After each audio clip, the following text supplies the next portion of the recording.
I'm going to get this stunt if it kills me and everyone involved in this production. Dan, I've got health and safety for you. Welcome. Thank you, health and safety.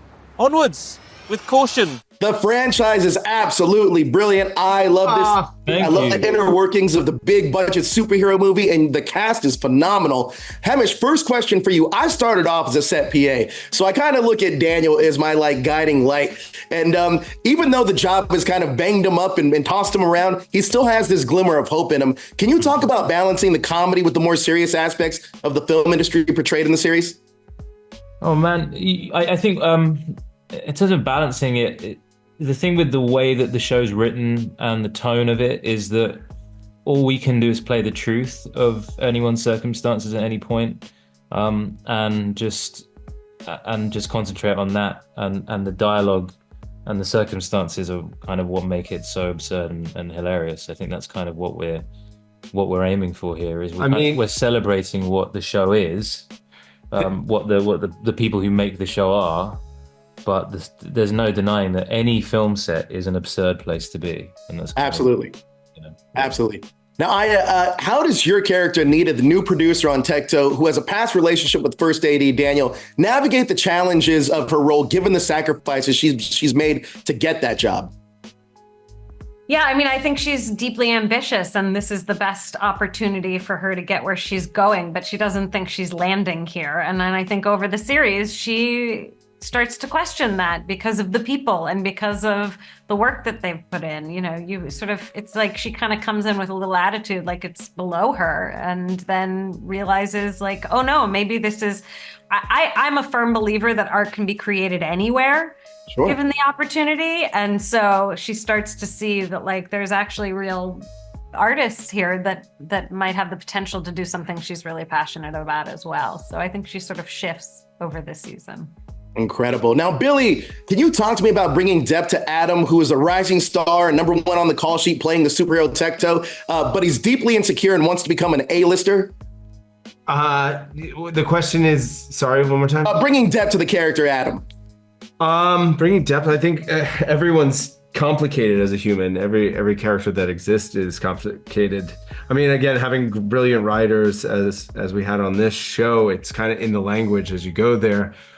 But I think my 20 years in the industry, it lives with every actor as they move through this process. The insecurity of being enough and showing up every new project is I'm going to try to create something here, and I'm insecure. I don't know what it's going to come out as, but I think that's the artistic process for a lot of people in this industry. It stems from a place of insecurity, vulnerability, and it's a sacred space, honestly. Stage, film, television. When you're acting, it's a very sacred space that you have to be able to go vulnerable and show your true colors or what you're feeling and the insecurity at all. And I'm proud to, say it loudly that, it's not as glitz and glamour-y as people think. It costs something to people, sure, over and over again. Now, Himesh, I think the series is incredible. Himesh, Sam and we did. I didn't hear it. Sam and John do such an incredible job of crafting this show. Can you talk about working with them as collaborators? Yeah, John said to us when we sat down for our first table read, he obviously, as the showrunner, introduced himself and welcomed everyone. And he said, yes, the show we're making is about the sort of madness of doing this, and that people can be very, spiky and kind of horrible to each other at times, because that's the kind of the world of the comedy that we're creating. He was like, I don't want that to be the tone of our set. I want us to lead with kindness. And I thought that was really wonderful that he set that tone and he followed through with that. He's a wonderful person. He's a very kind and gentle person, and I think he clearly leaves his sort of spiky comebacks for the page, as far as I'm aware. So yeah, he was a great person to have, sort of leading us through the whole show. And Sam, I mean, what a privilege to work with him on the pilot, and he's one of those kind of leaders. You can tell why he's such a successful and brilliant director beyond his artistic vision, but the way that he commands a set, the way that he made sure that everyone knew what we were aiming for, especially when it comes to something like the opening shot that's so technically complicated and technically complex. I think, with any other director, it might have been quite difficult to land that one, but I think we all felt pretty secure. Absolutely. Now, in what ways do you think the franchise will resonate with both movie industry insiders and the general audience? I think movie industry people are going to just love it because, one, it's a celebration of all the people that we never see who make the movies. And that's really exciting and fun. But ultimately, this is a workplace comedy. Our workplace is movies. So I think you can, they always say the more specific you get, the more universal it is. And I think we're creating this specific workplace and people will appreciate how insane it is. Right. Speaking of workplace comedy, Billy, you get to share the screen with Richard E. Grant. He is hilarious as Peter, and I love the dynamic. He's great. I love the dynamic between Peter and Adam in this show. Can you talk to me about how Peter challenges Adam as the series progresses and their dynamic? Oh, I think it happens naturally on things. Seasoned veterans, I've been like in rooms with people that are like, let's say, higher clout or whatever, and they make you feel insecure, like you're not valuable enough.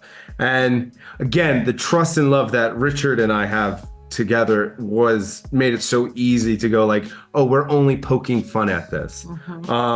Again, my journey with Richard has been a delight, a treat. He's a teddy bear, and I fucking love that guy. And I hope you could see that we hate each other on screen, and it's there. It's just a fun little playground to work with him. I don't know. Yeah. Incredible. Now, last question I have for each of you is, what did you want to bring to your roles that went beyond the page? And Himesh, we'll start with you if possible.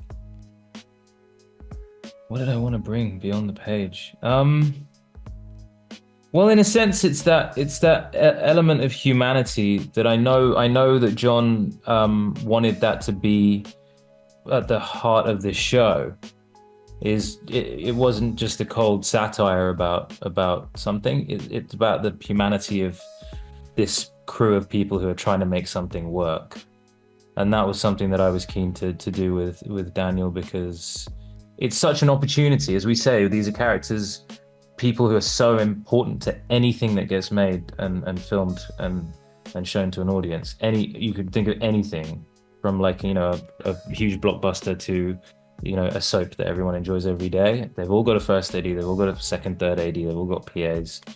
And so I wanted to make sure that we see these people as fully as possible, so that my responsibility is with my character, and I kind of wanted to make sure that we brought those elements to him, every step of the way. Incredible. How about you? I was just thinking, I was like, an interesting question that's not on the page, because I think the page is everything. And what you see in the page is how you play the role, right? So that's why we get so many different interpretations of a role, is people just see different things in the page. So I can't say there's something that I brought that wasn't on the page, because it's stuff I saw in the page. Sure. And then add in the little magical element of working with somebody great. Working with somebody great. It just brings something in the moment that you don't expect, and then you react differently. So I feel like that's the little extra element. I love that. And Billy? It's not on the page. Both their answers are fantastic, and I'm completely in accord with what they're saying. For me, with entertainment nowadays, the only thing I can hope that comes off the page through our performance and the chemistry that the ensemble has had is that people at home or wherever they watch it can share it with someone in their life, and they just talk about it with each other and just share a good time with each other. Because I miss that from entertainment. It was an event. It was always something you shared with people, family, friends, anything, that you just sit down and laugh with each other. That's really what I want. Well, look, incredible job all around. The show is phenomenal. I can't wait for everybody to see it. Thank you so much for your time. I appreciate it. Remember, we are top draw professionals. Thank you. Camera time!